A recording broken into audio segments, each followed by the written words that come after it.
A very popular option strategy these days is the Iron Condor, but you may be missing a piece of what makes it successful. My guest today is Carey Gibbon to talk about that. So Carey, Iron Condor is a very popular strategy, but I think maybe some traders may be missing a really key piece of this. What is it?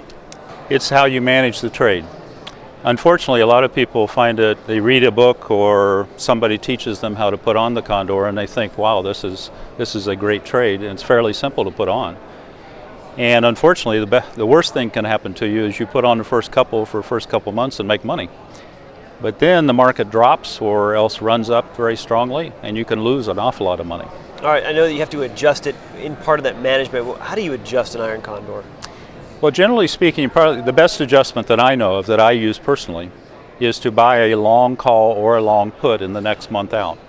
So if the market's trending up like it has been lately, for example, and it's pressuring your call spreads, then you go out to the next month and buy a call.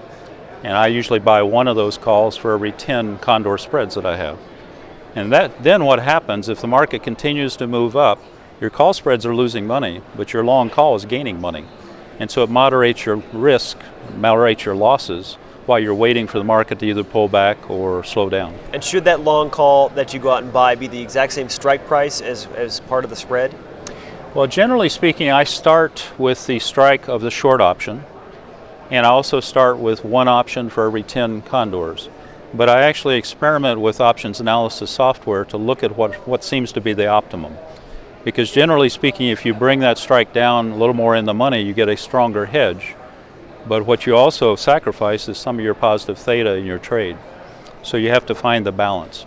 What software do you use to do your analysis? I use Platinum, but OptionView and a lot of the brokers' websites now have very good options analysis software where you can do the same thing. Carey, thanks for your time. Thank you. You're watching the MoneyShow.com video network.